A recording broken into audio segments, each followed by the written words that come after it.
Now sometime soon I'll probably do a video where I talk about blanching and I show how that goes, but for now we're just going to be feeding, as you saw in the last clip, bloodworms. Now, there's kind of two ways to feed with bloodworms. The first way is, you know, suck them up, and the other, and that's what I did in my, if you watch the fish cast where I fed these guys, that's what I did there. And the other is with the tongs or the tweezers.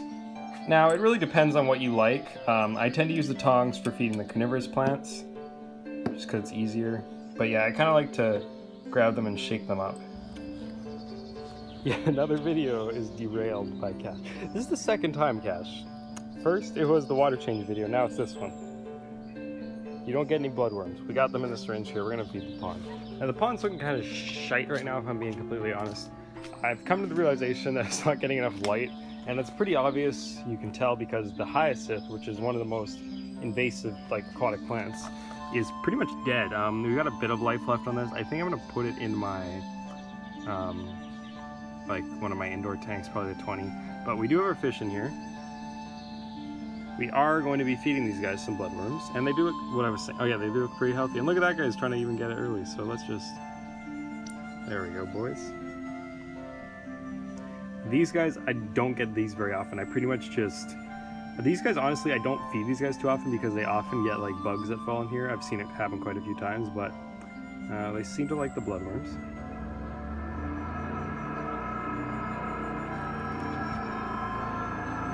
Cash, I think the world's ending.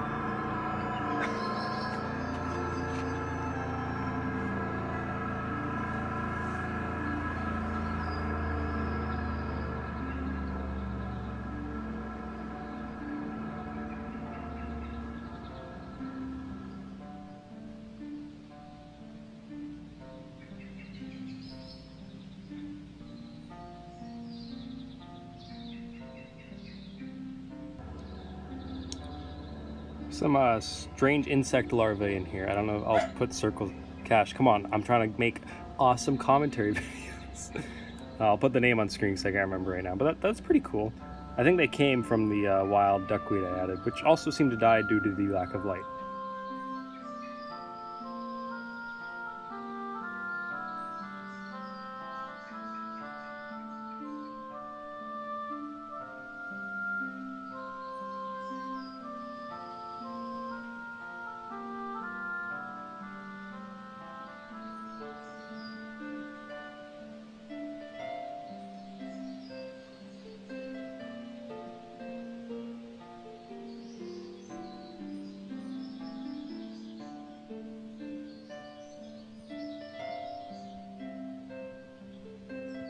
Right here we have our two beautiful powdered blue gourami. Now these guys have been fighting, which does worry me, so I think I'm gonna take, we have a tank at school.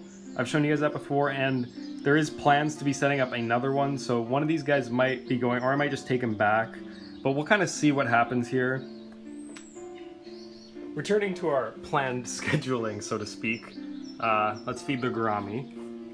Now gourami actually, I think I mentioned this, I can't remember though. Gourami also eats snails, so these guys, you can actually see, go down here, not the corpses I guess, but the remaining shells that this guy and his friend, are kind of his enemy because they do fight, but I like to do it like this. And they're like, whoa, what's that? Yo, this is food. This is awesome. I was gonna say epic, but that's not funny anymore. Oh my god, what could that be? Wow, it's a dog. Cash was a good boy. You're not a good boy. Anytime I do anything, you just cry. You're like, Brandon, pay attention to me. I got dirt on my hand. Why are you dirty? Why are you so dirty all the time?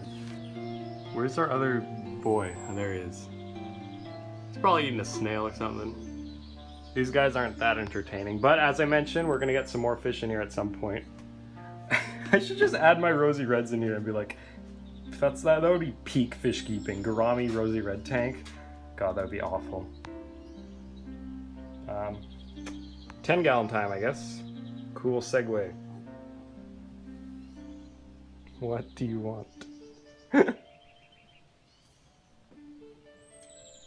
Okay, now, so as I mentioned, this tank, the snails need food and stuff, so we are going to drop an algae wafer in here, and I usually drop one in here actually every day just so the snails stay well fed.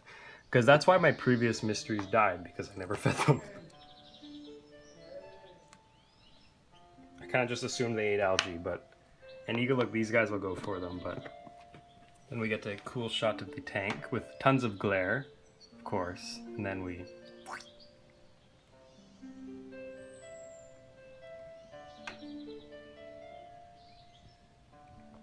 See that dwarf hairgrass in there. I'm hoping it sort of, starts to take over. I've got the stupid CO2 thing going.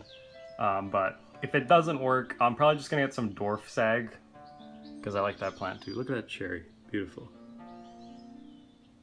So yeah, these guys will kind of just do their thing.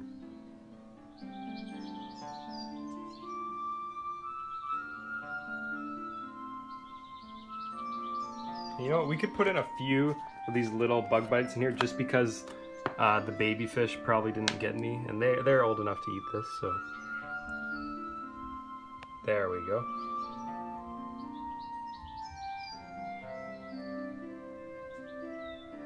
Now, of course, these aren't just for fish. Well, of course, they're for shrimp as well. But we are going to feed these to our Venus flytrap and our pitcher.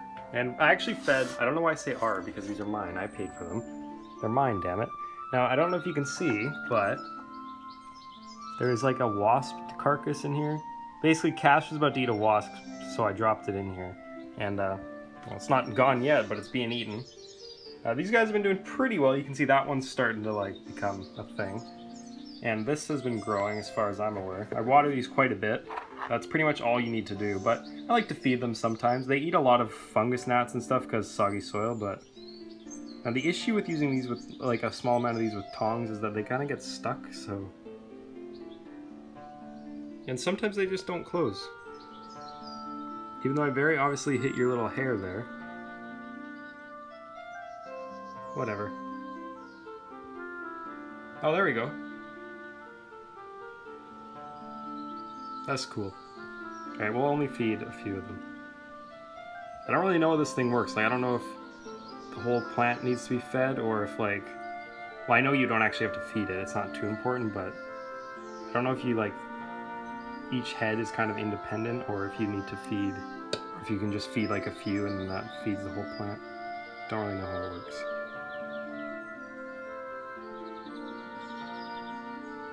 Some terrible videography, I apologize. Okay, these other ones don't want to close, but that's fine. And the pitcher, what I usually do is actually just... I usually just get a bit of this. Like so. Kind of just...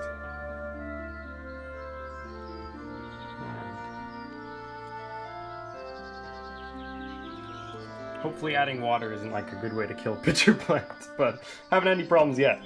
Yeah, I should probably look that up before doing that in the future, but yeah. Also, really quickly, I'm going to be finishing the terrarium revamp pretty, like, that'll be like that's like the next thing on my list. I have a few videos sort of unrelated to like my fish related and nature projects, but the second that stuff gets kind of out of the way, I will be doing all these, and I do have something special planned for this. Like little aquarium here. Not a fish tank. Not gonna be a fish tank. Just getting that out of the way. Isopod 2.0 question mark. What else can I segue in here? I'll put a timestamp on screen so you can skip this. But oh yeah, I also got dwarf purples. These are my girlfriend's and she didn't want them. You're not gonna be able to see them because they're hiding, but they are in here. And I'm thinking we can make like a nano Isopod. I think that could be cool. I don't know if it's gonna happen, but I think it could be cool. And then, I'll make a video on Isopod culturing completely separately. Alright, now let's go feed the, oh yeah, that's what I was going to say, is that speaking of the Isopod, I tend to drop a few bloodworms in here from time to time. See, they're all huddled on these cucumbers I put in recently. And no, I don't blanch them for the isopods, that would be a waste of my time.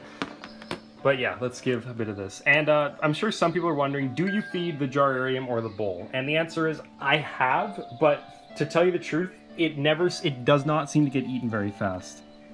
Did we even get any there? Oh yeah, there's some right there. There you go. But yeah, the other, like, I've put bloodworms in there before, and I've also put in like tiny pieces of cucumber when I blanched it. and they've sat there for like at least 3 days before like they actually got eaten. So what I'm thinking is that I think the snails have enough food in the jararium, and there's nothing really else in there. And in the plant bowl, I don't know, the shrimp just don't seem to care. I've also put in algae wafers and stuff, and they never eat it. So I guess they get enough food from the dying plant material, which is nice. So yeah, let's just feed the 20 and then we're done. So we get to feed them everything. Woohoo! Gonna be an adventure. Now, something to note is I always feed algae wafers on this tank because I have a pleco, and also because bloodworms, while they are good, like Cories can eat them and they're good for them, you can't, when you have a ton of like top feeders or whatever like these guys, you can't guarantee the Cories will get enough. So if you have a tank kind of in a similar style to this, I would always recommend at least putting in 1 algae wafer sort of thing. Now I fed these guys last night, so I'm just gonna probably I'm gonna drop in 2 because I have a pleco and he eats a lot. So we're gonna have 1. I usually do 1 over here and like 1 over here because these guys get distracted, but then the second this comes in, they all go to this, so it doesn't really matter. And now you could be like, oh, why are you like introducing the gross water? But it doesn't really matter. When you have a tank this big and this well established, that's not something that's really going to impact your water quality too badly. Whoa. Yeah. The beta is getting, he's learning his territory, and I'm actually happy about that because for a long time, that's a good angle there. For a long time, not for a long time, I haven't had him that long, but he was very sort of like skittish. He wouldn't go near, like if the Tetras were around, you know, food that was for him, he wouldn't go for it, and I'd actually have to sprinkle food. Like I'd have to lure him away with my finger like I am now. My finger's over here. And so he would come and get the food while these guys were eating the other amounts. But he's learning his territory a bit. He doesn't attack the other fish like unprovoked, but if you're getting in his way during feeding, he will let you know. Bitch fish still rules the tank. Can I say bitch on YouTube? Whatever. Bitch fish still rules the tank. She's really big. I mean, I know she just ate, but she's a big fish. So she rules the tank. Then the beta. I'm thinking he's probably Vince. Sorry. I'm thinking Vince is gonna up his game pretty soon. But yeah, for now, bitch fish still owns the tank. Everyone follows her, even the neons. So she's just kind of like the leader. And Vince is kind of like the lone wolf. The Cories are just a bunch of... They're scared of everything. It's kind of funny. It kind of makes me wonder how much of a better environment this must be, because in the old tank they weren't skittish, and I thought that was because they were well established, but I'm always wondering if it was just because they were kind of like, I don't know, so zoned out because it was so boring. Is that a thing? Probably not. But yeah, that's this tank. This is my favorite tank to feed, and it is looking like a proper swamp now. Oh, there we go, some Cory action. You don't see Cories much in this tank, unfortunately.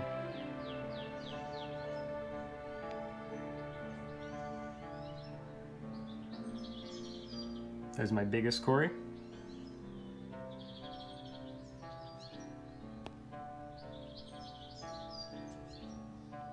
There's Weirdo, who I think is stunted from like PetSmart or something, honestly.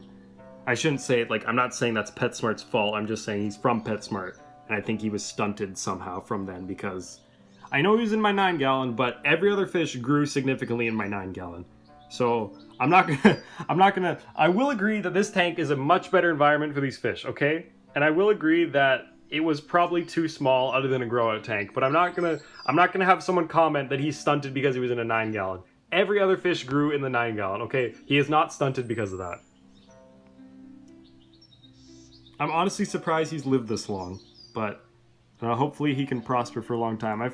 I'm pretty sure I've heard of people who've kept Cories alive for like 15 years or some ridiculous shit like that, so that's the dream. Oh, there's Pleco. Damn, I scared him away. I need to learn to like have my eyes follow the camera at all times, because I'll be looking at something with my eyes and I'll think, oh, there he is, you can kind of see him. But I'll be like, oh, that's so cool. And then I'll rewatch the video for editing, and I don't even point the camera at it. And I'm like, well, how am I supposed to use this? There you can see him in the back there. Come on, focus. There we go. Oh, he's actually on the glass. I've never seen him do that. Oh, no, that's a lie. I've seen him do that once. Yeah, he's a cool dude. Pleco doesn't have a name, so that's open. I'm not really a guy to name my fish. I kind of just name the really distinct ones just for the fun of it. Like, I mean, obviously you gotta name the beta, and a bitch fish was kind of, She didn't actually. Her name was Betty for a long time because my dad like. Well, I know that's not. Because like I had names for them all at one point, and I'll probably talk about that in a video one day. But my dad would always call her Bitch Fish because well, she would always be like kind of chasing the other fish away, especially when she was the only black neon back in the dark days. But I just kind of adapted it because I like the name. But yeah, that's this tank, and that's how I feed them all. Now the only thing left is of course. What do I do with all that extra gross bloodworm water? And the answer is, I mean, you can dump it down the sink, but you know that's lame. You know, here at Spiritual Fish, we take a filter off one tank to put it on another tank because we don't want to buy another filter. We do CO2 with upside down water bottles. We overstock tanks because we don't want to have more tanks. We shove pothos and other plants in there to suck up nitrates so we don't have to do water changes. We recycle our water, change water to water our plants. The point is, we don't like to waste it. Hell, I even have paper towels that I just let dry out here and I use them like at least 3 times, okay? Like, we conserve on this channel. So, basically what I'm saying is just suck out the water and dump it in your ISO project or something. I'm probably just gonna suck out of the water and like dump the rest in here. So I'll see you guys when I do that, because sucking with this thing with one hand is hard enough, so let's just do it. Alright, final shot, boys.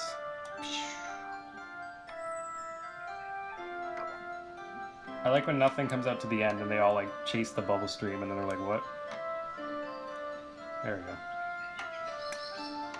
But yeah, that's the video. Oh, sorry about my arm there. Hope you guys enjoyed. That's like my little basic feeding guide. Literally just telling you guys, feed a variety. Here's some things I feed. Now watch me feed my fish for entertainment. But yeah, that's the video. I hope you guys enjoyed. And I'll see you guys in the next one, whatever that may be. Terrarium revamp when? It's happening soon. Stay patient for all like 3 of you that watch this. Well, it'll happen. Look at that beautiful pothos. Alright, I'll see you guys in the next one. Look at the catch, he's asleep.